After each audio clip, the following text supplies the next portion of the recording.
Os donos do tempo.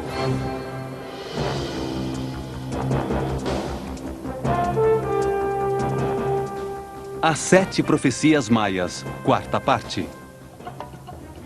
Bem-vindos. Os maias foram uma cultura eminentemente astronômica. Conceberam o ser humano como uma projeção de energia. Eles nos deixaram seus estudos nos calendários mais precisos de todas as civilizações da Terra. São a base de todas as profecias. Neste programa veremos seu importante significado para nós, os habitantes do planeta Terra, nos últimos instantes do século XX. A 4ª profecia maia diz que o aumento da temperatura do planeta, causado pela conduta antiecológica do ser humano e por uma maior atividade do Sol, provocará um derretimento do gelo nos polos. Se o Sol aumentar seus níveis de atividade acima do normal, haverá uma maior produção de vento solar, mais erupções maciças desde a coroa do Sol, um aumento da irradiação e um incremento na temperatura do planeta. Os maias basearam-se no giro de 584 dias do planeta Vênus para efetuar seus cálculos solares. Vênus é um planeta facilmente visível no céu, pois sua órbita está entre a Terra e o Sol. Eles deixaram registrado em seu Códice Dresde que, a cada 117 giros de Vênus, marcados cada vez que o planeta aparece no mesmo ponto no céu, o Sol sofre fortes alterações e aparecem enormes manchas ou erupções de vento solar. Advertiram que a cada 1.872.000 quenes, ou 5.125 anos, são produzidas alterações ainda maiores, e que quando isso ocorre, o ser humano deve estar alerta. É o presságio de mudanças e destruição. No Códice Dresde, também figura o número 1.366.560, que tem uma diferença de um catum, 20 anos, com o número que aparece no Templo da Cruz. No Templo da Cruz, em Palenque, está entalhado na pedra o número 1.359.540 quines. A diferença que ele tem com o anotado no Código Dresde é de 20 anos, ou um datum. É um período de tempo que eles não chamavam de o tempo do não-tempo, e é o que estamos vivendo desde 1992. As mudanças na atividade do Sol serão mais fortes, posto que as proteções que temos em todo o planeta estão ficando mais fracas. O escudo eletromagnético que nos protege está diminuindo em sua intensidade. A produção de ozônio na ionosfera, que impedia a chegada de raios ultravioletas, já diminuiu. E já apareceram alguns buracos enormes sobre os polos, permitindo a chegada dos raios do Sol à superfície do planeta.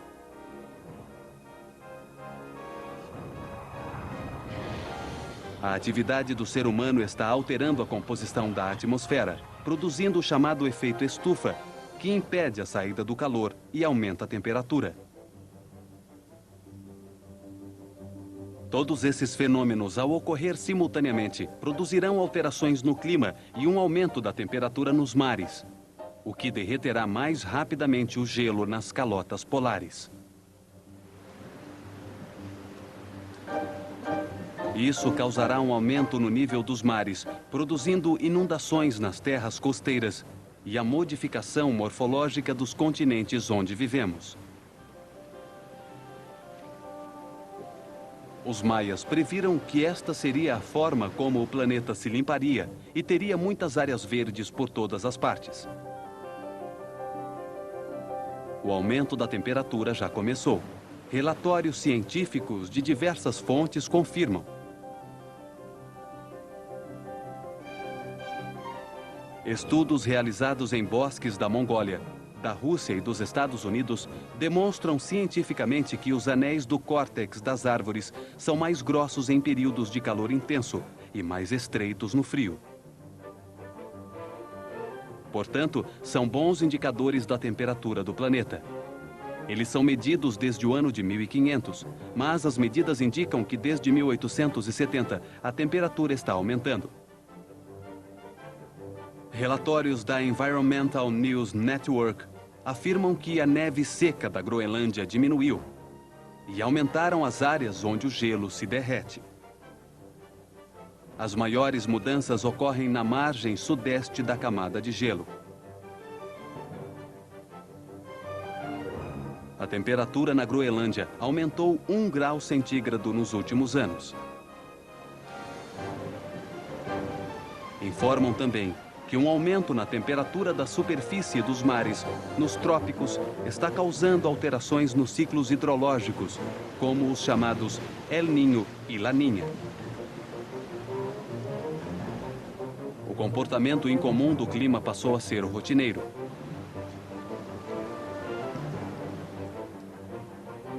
A corrente quente que entra no Pacífico desde o Oceano Índico, chamada de El Niño, é uma das causas desse aquecimento e das secas e inundações desde a Indonésia até o Oriente Médio. O sistema hidrológico é sumamente importante para o controle do clima, pois 70% do planeta está coberto de água.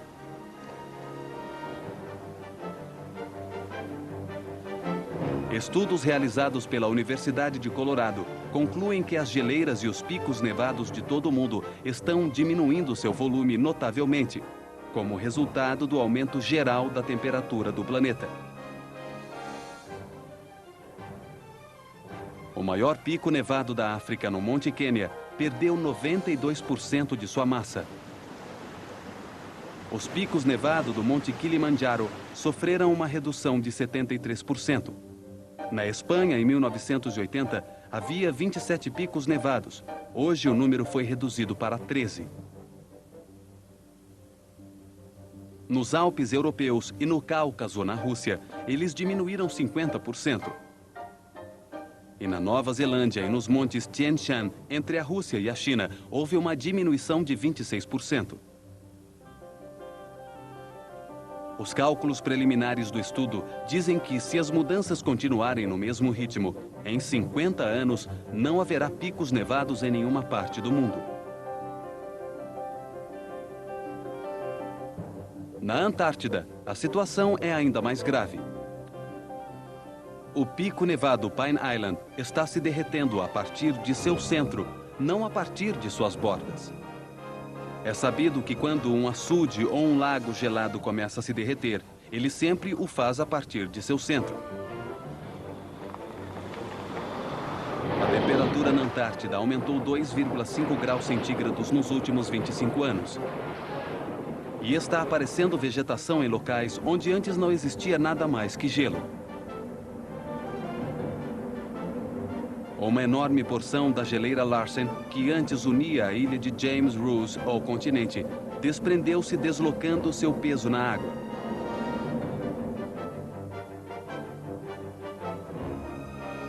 Com 70 quilômetros de comprimento, com 40 de largura e 200 metros de altura, é uma mega geleira do tamanho de Luxemburgo.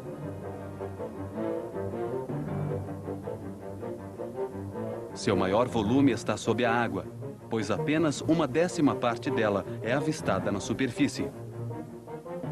Como o gelo é mais leve que a água, ao flutuar, ele se coloca em equilíbrio isostático.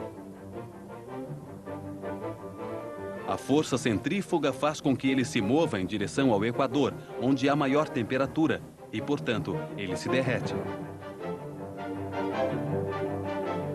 Em 1998, o projeto Estação Zebra confirmou que os gelos estão derretendo nos polos.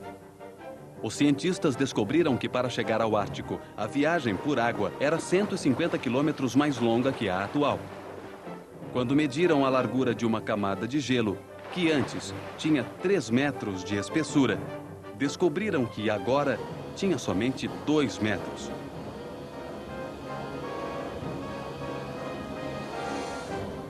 As geleiras estão derretendo e a expansão térmica dos oceanos produzirá uma elevação do nível geral dos mares em todo o planeta. E isso trará tormentas mais frequentes e violentas. O acordo em que se chegou em Kyoto sobre a emissão de gases irá desacelerar um pouco o processo, porém não conseguirá deter o acúmulo de gases na atmosfera.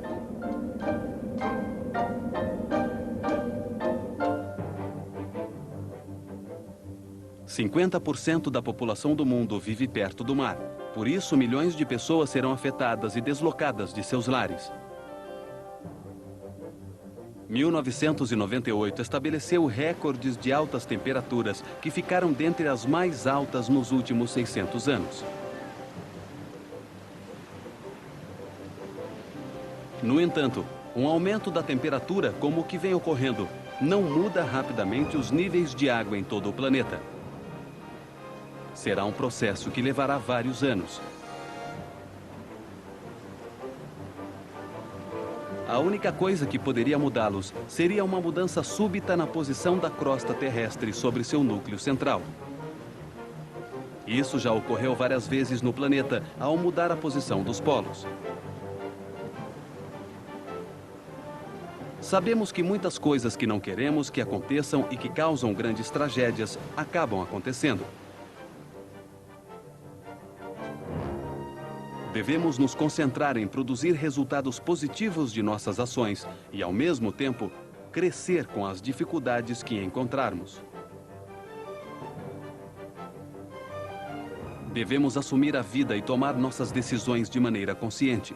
Devemos abrir os olhos às possibilidades que podem nos trazer um mundo em que todos culpam os outros pelo que acontece. Médiuns, parapsicólogos e videntes de diferentes lugares profetizaram que as inundações da mudança dos tempos terminariam por alterar a composição geográfica da Terra. E desenharam diversos mapas mostrando como seria. Segundo eles, a nova distribuição dos continentes e os mares. Qual de todos estes mapas será o verdadeiro? Seguramente todos eles e nenhum deles. Todos mostram que alguma coisa significativa está a ponto de ocorrer, que fará com que a terra e a água mudem de localização. Muitas áreas que estão sobre o nível do mar afundarão sobre as águas. Mas não podemos nos esquecer que as mudanças da consciência da humanidade podem alterar essas previsões, modificando o nosso futuro, pois o ser humano sempre exerce controle sobre seu destino. Ashton Pitre diz que recebeu seus mapas da Virgem Maria. Lori Adair Toy recebeu informação dos mestres superiores. Gordon Michael Skellion é um vidente e futurólogo do Instituto Matriz. Mary Summer Rain publica os mapas que fazem parte da herança de sua tribo, os Hopis, e Dolores Cannon é uma médium que assegura comunicar-se diretamente com Nostradamus. Todos eles predizem que a Terra vai se mover para uma nova órbita, que aparecerá um novo Sol de cor azul, que terminarão as doenças sobre o planeta e que a vida do ser humano durará 2000 anos. Afirmam que os seres humanos terão corpos de luz e que nós nos comunicaremos através do pensamento, que os livros serão cristais repletos de sabedoria, que poderemos projetar à vontade. O importante é que toda a humanidade se una em um esforço coletivo para remediar as causas que estão nos conduzindo à destruição do planeta. Corrigi-las exige um esforço global e que todos, como indivíduos, devemos cooperar para resolvê-las, porque não temos outra opção. Se não nos propusermos a corrigir os desequilíbrios que estamos causando, experimentaremos enormes níveis de dificuldade. O aumento da temperatura na Antártida representa graves problemas a muito curto prazo. Mas se for multiplicada a atividade do Sol e se o ser humano continuar contaminando a atmosfera, nenhuma das projeções será válida. Os polos vão derreter e a água dos mares de todo o mundo subirá 6 metros.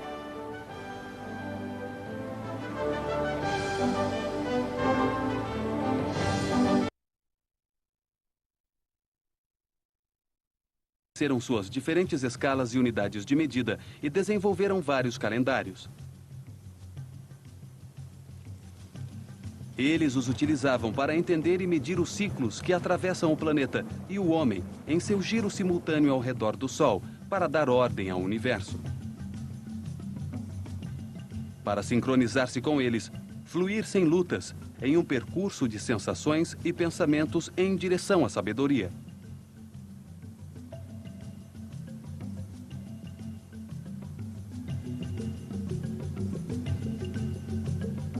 Os calendários criam uma consciência matemática, ordenada e cíclica sobre tudo que existe ao redor do ser humano, dando-lhe segurança.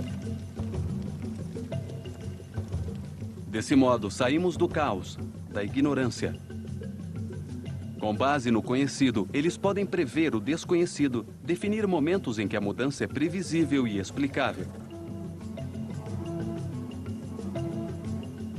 Desenvolveram calendários sobre os ciclos das lunações e dos eclipses.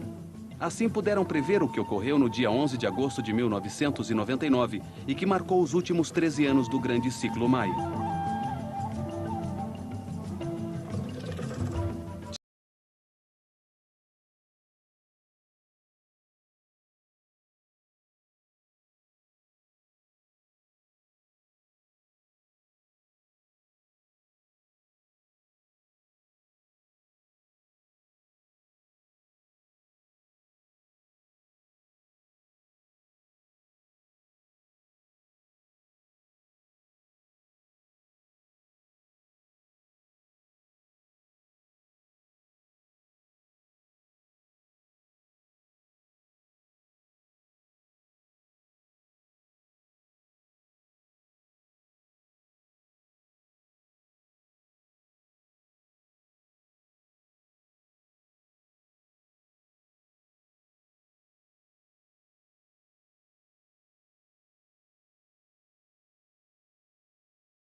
Era o calendário que media o Tum, o ano.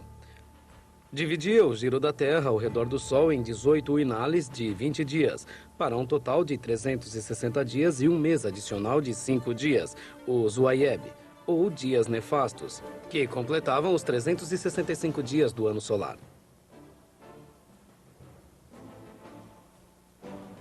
Era exatamente igual ao calendário usado pelos antigos egípcios, incluídos os Uayeb, os dias nefastos. Haveria alguma relação entre as duas culturas, além da forma de suas pirâmides?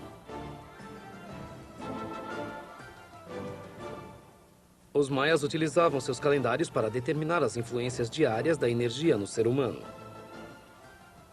O dia de seu nascimento marcava seu destino. Cada dia determinava os eventos coletivos, pois todos eram influenciados simultaneamente. Os maias disseram que a energia se move desde o centro da galáxia para Alcione, nas Pleiades, e desde ali para o nosso Sol, que a irradiará para todo o Sistema Solar.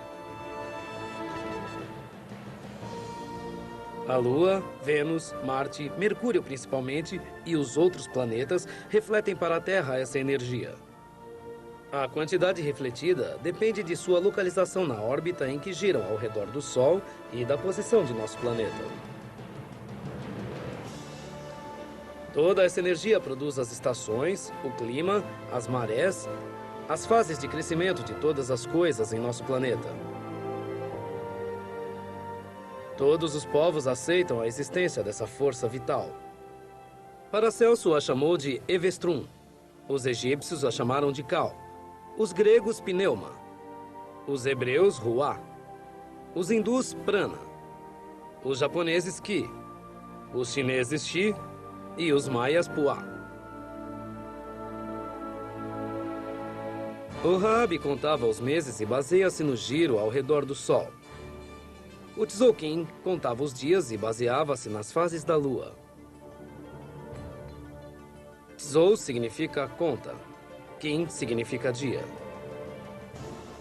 O Tzolk'in é um instrumento para contar os dias. Um calendário de 260 dias, 13 vezes 20 dias. No corpo existem 13 pontos de poder nas articulações principais. Um no pescoço, 2 nos ombros, 2 nos cotovelos, 2 nos pulsos, 2 nos quadris, 2 nos joelhos e 2 nos tornozelos. Existem 13 bactunes, ou períodos de 400 anos, no grande ciclo maia de 5.200 tunes, entre um raio sincronizador e outro. 13 multiplicado por 4 dá 52, uma fração do grande ciclo maia de 5.200 tunes. 13 é o número da proporção cósmica, a chave interdimensional. O Tzolk'in pode ser visto de duas maneiras, como um conjunto de rodas calendáricas e como uma matriz. Duas rodas que giram em velocidades diferentes. Uma designa os dias como um número de 1 a 13 e a outra com um dos 20 glifos solares sagrados. Estas rodas giram eternamente em combinação com a roda de 365 posições do Rabi, que marca em que mês está cada dia, já designado pelas outras duas rodas. Coordenavam o giro dos dois calendários a cada 52 anos, quando as posições iniciais das duas rodas do calendário coincidiam, uma proporção dos 5.200 tunes que duram o aparecimento do raio sincronizador da galáxia.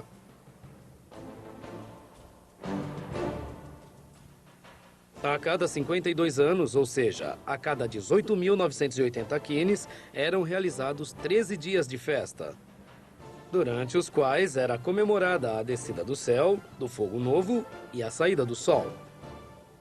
Esse rito servia para acender o fogo e assegurava a existência de outro ciclo de 52 anos. Esses 13 dias de festa sincronizavam a duração do ano solar de 365,25 dias no ano do Raab de 365 quines.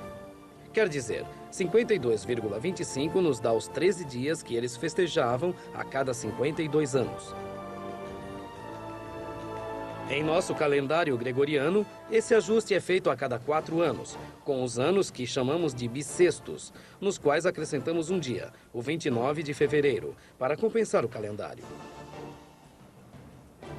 Portanto, o número 52 transforma-se em um número de suma importância em sua cultura. Eles consideravam que um ser humano só atingia o seu amadurecimento quando completava 52 anos.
há alguns dias em que se recebe mais.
Na parte superior encontra-se a onda positiva que todos os seres recebem de Hunabku.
Vejamos a maravilhosa matemática dos maias. Se somarmos as cifras que denominam cada nível da matriz, tomando a coluna mística como eixo, veremos que 6 mais 8 dá 14.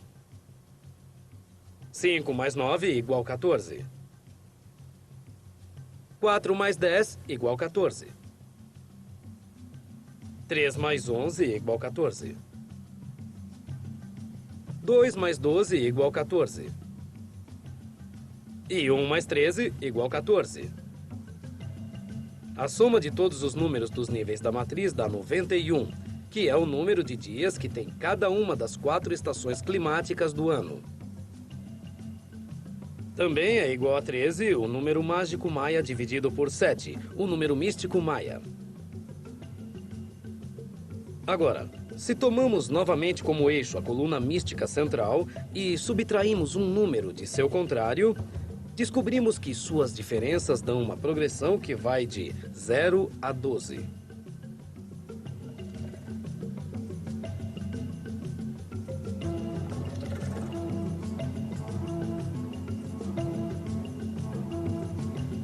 E se repetimos a operação no sentido contrário, produzimos uma progressão que cresce de 0 a 12 e se somamos toda a série, temos como resultado 84. Que é igual a 7, o número místico maia dividido por 12. Mas as maravilhas matemáticas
28. O que parece ser só uma linha de números, realmente oferece uma gama mágica de permutações e possibilidades. O Tiar Maya de Tzolk'in representa um momento no tempo. Uma constante galáctica de 260 dias que se repete eternamente, com sua interminável ronda de permutações. Em física, existe a tabela periódica dos elementos, que é uma lista de todos os elementos, do hidrogênio ao urânio, incluindo todos os elementos raros, seu peso atômico e seu número de isótopos. É o que formam a terceira dimensão. O Tzolk'in é a tabela periódica das frequências além da terceira dimensão. Assim como existem 144 elementos, existem 260 frequências galácticas. Todo som, toda luz, toda energia, toda informação é uma frequência, uma vibração com um comprimento de ondas. Toda frequência que vibra por um período de tempo pode ser mostrada em um gráfico. Podemos dar a ela uma forma que é modulada dentro do Tzolk'in. Em outras palavras, a matriz matemática contida no Tzolk'in é muito mais que um simples calendário lunar. Pode conter qualquer vibração e dar-lhe uma forma, desde o ódio até o amor, passando por nosso código genético até a luz ultravioleta. Nosso código genético, ou o DNA, que contém a informação para dar forma às células que vão se desenvolver como um ser humano, tem sua própria estrutura vibratória. Nossos genes vibram.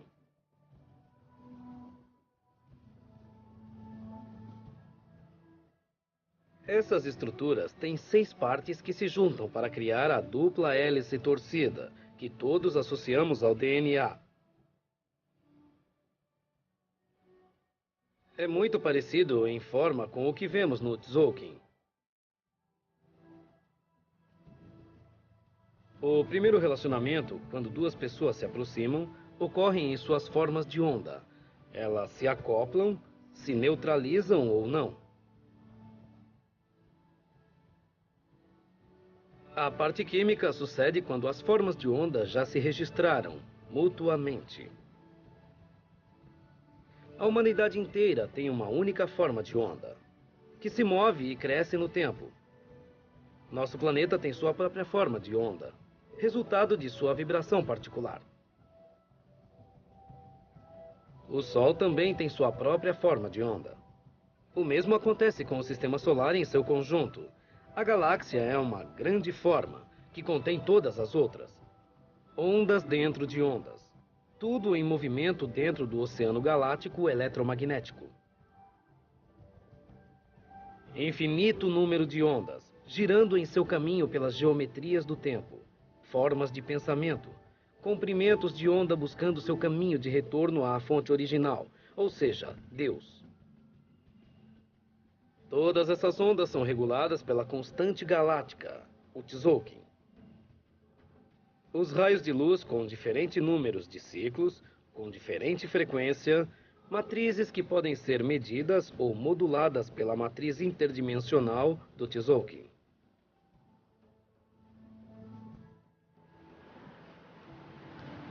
Um tecido cósmico que se tece através das experiências produzidas pelos sentidos. Um raio tece a forma de onda de todos os seres do universo com padrões geométricos, com formas de ondas reguladas pelas constantes do Tzolk'in. O raio regula as frequências de tal maneira para que as diferentes formas de onda se acomodem entre si, cada uma com sua forma particular. Dessa maneira, vai sendo tecida a tela cósmica do universo. Somos uma forma eletromagnética e o reflexo da forma de onda interdimensional de todo o universo. Somos o todo e a parte. Quando estamos em sincronismo com as formas de onda, com os ciclos do Sol, da Lua, com as rotações dos planetas, fluímos com a vida. Encontramos a harmonia e o segredo de todos os ciclos do universo.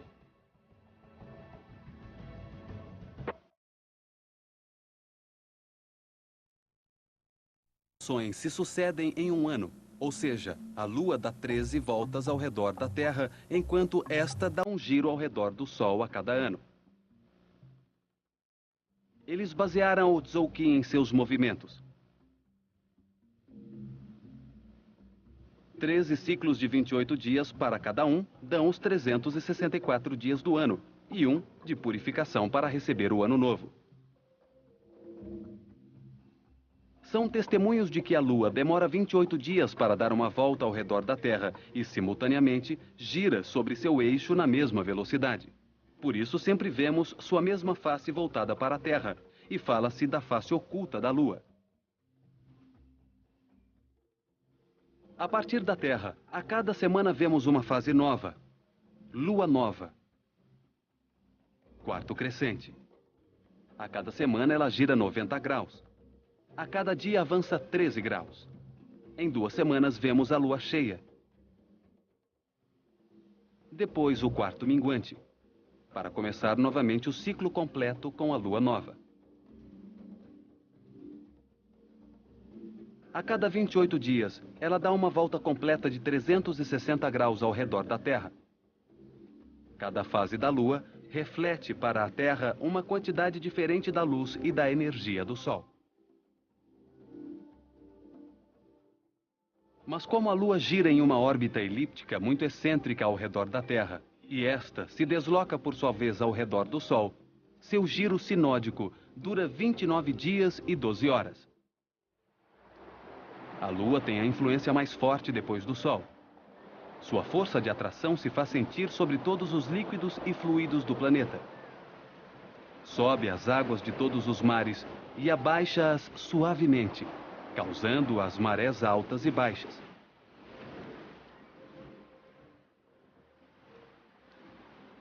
Influi nos fluidos do interior de todos os organismos viventes, os ácidos que formam as combinações que permitem a vida.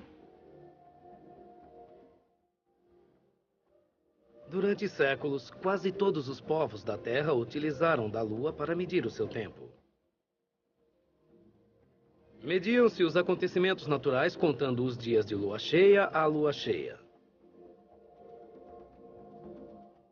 Seus movimentos eram registrados no Almanaque, do árabe man, que significa lua. A palavra mês provém do latim menses, que quer dizer lua. Isso mantinha o ser humano orientado para o firmamento, com a mente sincronizada com a galáxia. O tempo se ajustava às 13 voltas que a Lua realiza em um ano ao redor da Terra.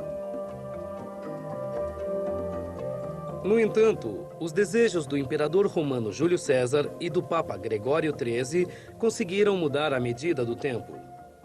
O ano foi dividido em 12 meses desiguais, com diferentes números de dias. Perdeu-se um mês, uma lunação completa, repartida em pequenas cotas de dias entre os outros 12 meses do ano. E com ela, perdemos a sincronia com a natureza, com o sistema solar. O ser humano moderno mede o tempo mecanicamente, sem nenhuma relação com os ciclos naturais do planeta, da Lua e do Sol. Os relógios deram outro sentido à passagem do tempo. Nossa civilização perdeu o sentido do tempo como movimento entre acontecimentos naturais, que nos mostram que somos parte de uma galáxia que está viva. O ser humano de hoje vê o universo como se fosse um relógio, uma máquina insensível. Também se acredita agora que o ser humano é uma roda solta nessa engrenagem universal, que sua vida mental, emocional e psíquica está totalmente desconectada do universo.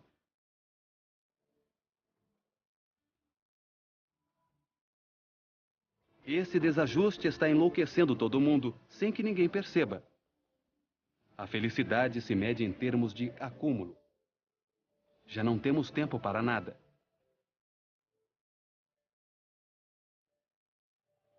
Para o ser humano contemporâneo, o tempo é ouro. Essa é a ordem do sistema. Por isso nós nos destruímos uns aos outros e acabamos com a natureza e com o planeta.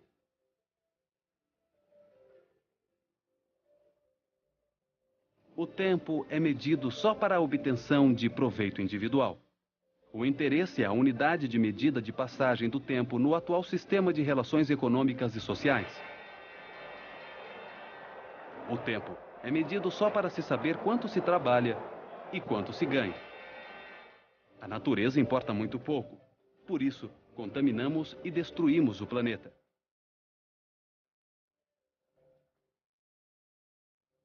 Os maias nos dizem que o ser humano pode evitar as catástrofes e a destruição ao sincronizar-se com os ciclos da natureza.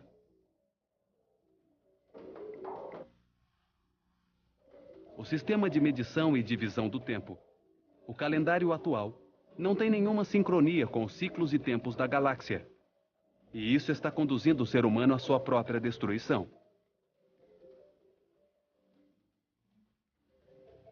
Uma das formas que tem o ser humano atual para sincronizar-se com o planeta e a galáxia consiste em modificar o calendário existente e substituí-lo por um que leve em conta as fases da Lua. O ano solar pode ser medido em 13 meses de 28 dias cada um. Ou seja, as 13 lunações de 28 dias exatos totalizariam 364 dias e um adicional de descanso para receber o novo ano.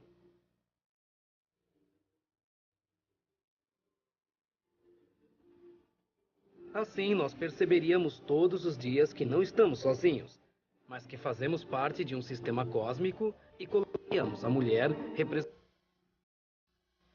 o tempo.